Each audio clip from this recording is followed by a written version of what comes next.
Direct proportion. Two quantities are said to be in direct proportion if, when you double one, the other one doubles. So for example, the cost of sandwiches. So if one sandwich costs £1.50, then two sandwiches will cost £3. So when you double the amount of them, the cost also doubles.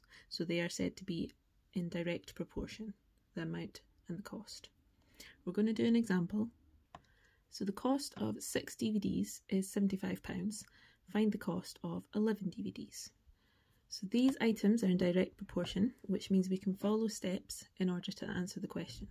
So first step is write down what we're talking about, which is DVDs and cost. Then underneath, write down what we know, which is that 6 DVDs costs £75. Now, before we find out how much 11 DVDs costs, we have to first find out how much one costs. So in order to find out how much one DVD costs, what we do is we divide the cost by the amount in the first line. So we're going to do 75 divided by 6, which is £12.50.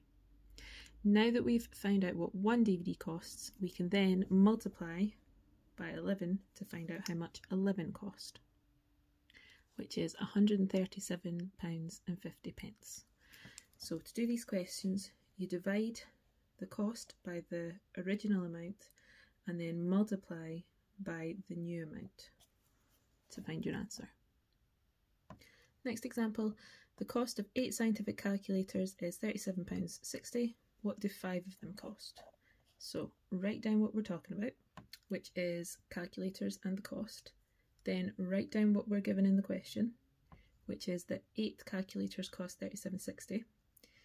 We need to find out the cost of one calculator, so we divide by the original amount of calculators, which is 8, and we get £4.70.